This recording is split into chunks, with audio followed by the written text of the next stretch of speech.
Have you had one of those weeks? A week where everything goes wrong, where it's almost banal. I've been having a few of those weeks. Ladies and gentlemen, Toastmasters, in October, there was a writing contest at the Farr Memorial Library. And I decided this year I'm going to enter it, and it would be great if I won first place, but I would be happy with either second or third, as long as I place. That was my mindset. So I worked on my speech. I worked on my story. I delivered as a speech twice in clubs. I even made a video where I uploaded on my YouTube channel, and I read it from a book that I handcrafted to make look like it's an old weathered journal that was found. And I was so proud of that book. I was so proud of that story. Come October 31st, I didn't even place. And I was upset, is to put it mildly. But that day, the following day, I went to go drown my sorrows at Junction Cafe in a bowl of menudo. And I invited Luisa Montalvo, and we had breakfast there, and we talked about it. And she went over my story, and she gave me some corrections. After that meeting, it didn't look so bad. Like, I can do this next year, or better yet, I can turn this into a story and get it published. That same day, I went to the library and I talked to the head librarians that ran that contest. And we decided that next year, before the contest, I and a few other of the authors that entered a story that was based in the Rio Grande Valley would read their stories for the new people that are entering the contest. And apparently that's going to happen. I have heard word that people are interested. So that is on the books for next year. So things are looking up.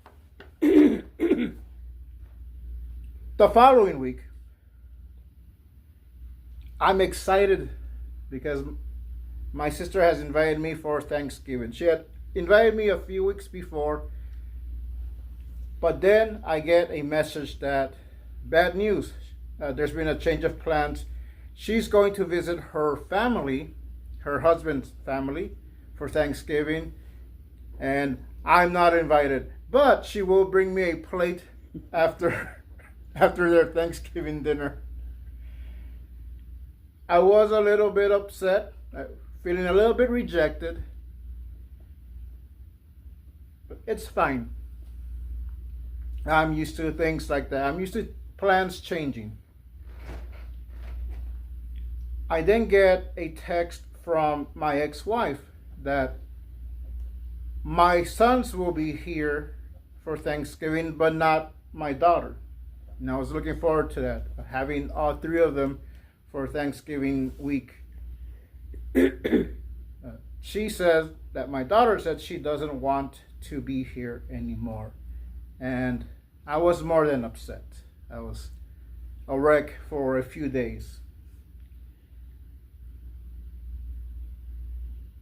And then the next day, my top area director gets good news where he has a new job offer, but he's going to have to step down as area director and all his other duties as a Toastmaster in the clubs that he's in. So he's now stepping down from leadership role. I'm glad for him. Now that's extra pressure on myself to find a replacement, making sure that the clubs have a club president, but they are working on it. And it's been feeling like nothing I do is panning out. But then I started looking at a different angle. My daughter can't make it, but I can pray for her. And I can pray for her that maybe she'll have a change of heart this year or next year. My sons will be here, so we'll still have a good time. I'm not going to my sister's, but I am going to my friend's house who has a little girl and 3 little boys that my kids can play with. So I will be spending time with my friends. I didn't win the contest, but I am still working on my story, and I'm writing more stories that maybe someday will be published into a book. I don't have an area director for this area, but there are prospects, and I am looking into the clubs here to see who can fill those shoes. So it's not the end of the world. It's been one of those weeks, but there's always an upside if you choose to look for it. Thank you.